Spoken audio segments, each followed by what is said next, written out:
Capítulo 1. El hijo del Brahmán. A la sombra de la casa y de la higuera, en la frescura del bosque de sal, Siddhartha, el hijo hermoso de un Brahmán, creció en compañía de Yovinda, también hijo de un Brahmán. En las orillas, abrasadas de sol, junto a los botes, bronceáronse sus claras espaldas durante las abluciones y los sacrificios sagrados. Sombras fugaces aleteaban en sus ojos negros al jugar en el bosque de mangos con otros niños. En el sacrificio, al escuchar el canto de su madre, las lecciones de su sabio padre y las pláticas de los maestros. Desde largo tiempo atrás, él mismo intervenía en la conversación docta y se ejercitaba con Yovinda en torneos oratorios, en el arte de la contemplación y de la meditación. Ya sabía pronunciar, sin sonoridad, el Om, la palabra entre las palabras. La decía sigilosamente ensimismado, aspirándola y luego la exhalaba, repitiéndola en silencio, recogido en su interior. La frente radiante de luz del alma. Ya encontraba el Atman en lo recóndito de su propio ser, indestructible, uno con el universo. La alegría se hacía en el corazón de su padre cuando pensaba en él, tan inteligente y estudioso, un futuro gran sabio, un sacerdote, un príncipe entre los brahmanes. El pecho de su madre se estremecía de gozo al verlo marchar, sentarse, levantarse, tan fuerte y bello sobre sus piernas delgadas, cuando la saludaba con gracia perfecta. El amor agitaba el corazón de las doncellas cuando Siddhartha, el cuerpo esbelto, la frente altiva, los ojos de príncipe, pasaba por las calles de la ciudad. Pero quien más lo quería era Yovinda, su amigo, el hijo del Brahmán. Amaba sus ojos y su voz acariciadora, su andar y el acabado garbo de sus movimientos. Amaba cuanto Siddhartha hacía y decía, y por sobre todo amaba su espíritu, su pensamiento elevado y fogoso, su voluntad ardiente, su alto destino. Y Yovinda se decía, no, nunca será Siddhartha un Brahmán vulgar, un sacrificador perezoso, un negociante de fórmulas mágicas, un retórico estúpido y vacío, uno de los imbéciles y pacientes corderos que forman el gran ganado. Tampoco él, Yovinda, sería otro más de aquellos brahmanes. Seguiría al magnífico Siddhartha, caro a su corazón, y un día, cuando Siddhartha se convirtiera en un dios y se reuniera con las rutilantes divinidades, Yovinda estaría a su lado. Sería su amigo, su compañero, su servidor, su portaespada, su sombra. Y todos querían a Siddhartha, y Siddhartha era la alegría y el placer de todos. Pero ni placer ni alegría encontraba Siddhartha en él mismo.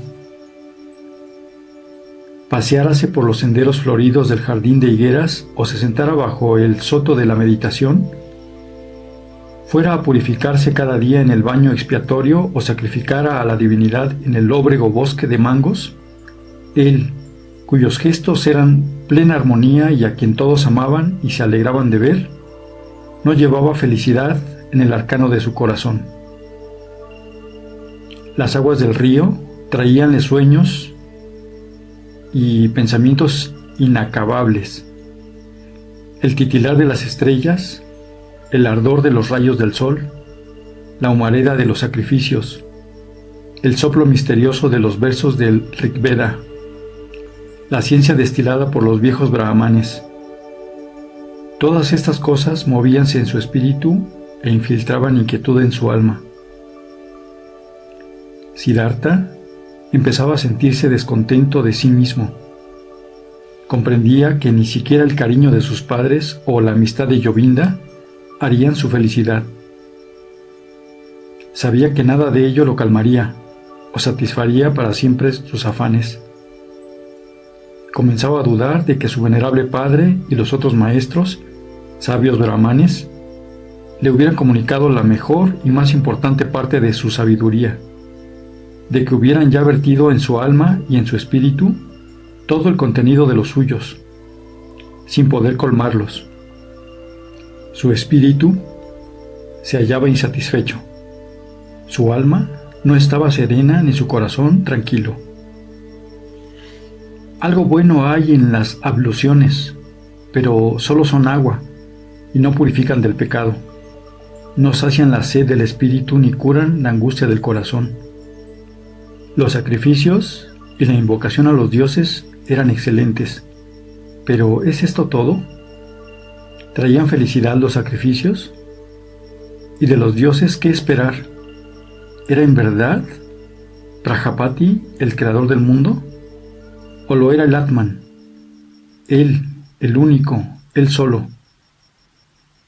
¿No son los dioses seres como tú y yo, tributarios del tiempo y perecederos?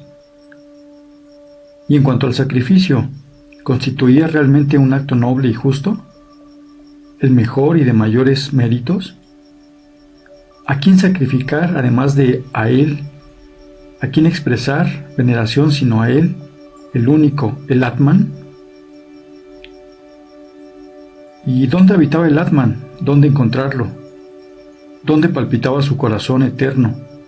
¿Dónde, sino en nuestro propio yo, en nuestro interior, en ese reducto indestructible que cada uno lleva dentro de sí? Mas, ¿dónde estaba ese yo, ese interior, ese último? No era carne ni hueso, ni pensamiento ni conciencia. ¿Qué era entonces? Para penetrar hasta el yo, hasta el Atman, ¿existía algún camino que valiese la pena buscar? Mas nadie podía indicárselo, nadie lo conocía. Jamás hablaban de él, su padre, los maestros, los sabios, o los cánticos sagrados del sacrificio. Todos sabían esos brahmanes y sus libros, todo lo habían estudiado. Infinidad de cosas conocían acerca de la creación del mundo, los orígenes del lenguaje, los alimentos, la manera de aspirar y de expirar, el orden de los sentidos y los actos de los dioses.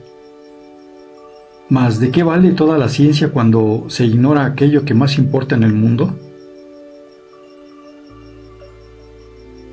Sin duda existían libros sagrados. El Upanishad de Masaveda, entre otros, cuyos magníficos versos hablaban del alma y del yo. Allí se decía: tu alma es todo el universo. El hombre que duerme con hondo sueño penetra en su interior y vive en el Atman.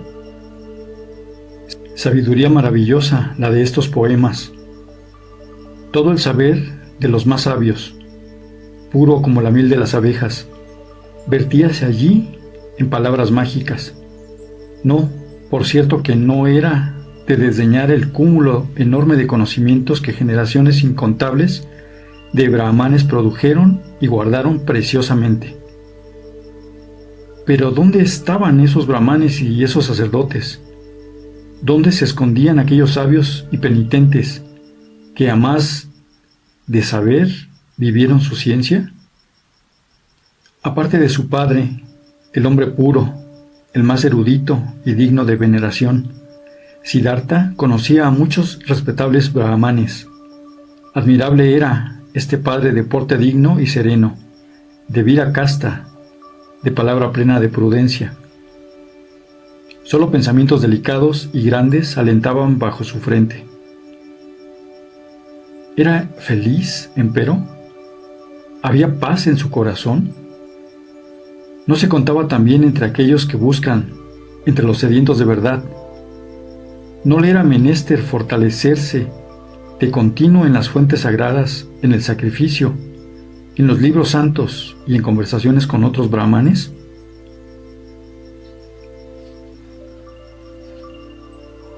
¿Por qué él, el hombre sin reproche, purificábase diariamente de sus pecados en las abluciones? Y siempre, siempre de nuevo. ¿No estaba el Atman en él? ¿No fluía ese manantial de vida en su propio corazón? Y era esa fuente la que Siddhartha ansiaba descubrir en su propio yo, la que le hacía falta. Tales eran los pensamientos de Siddhartha, tales sus afanes y su mal.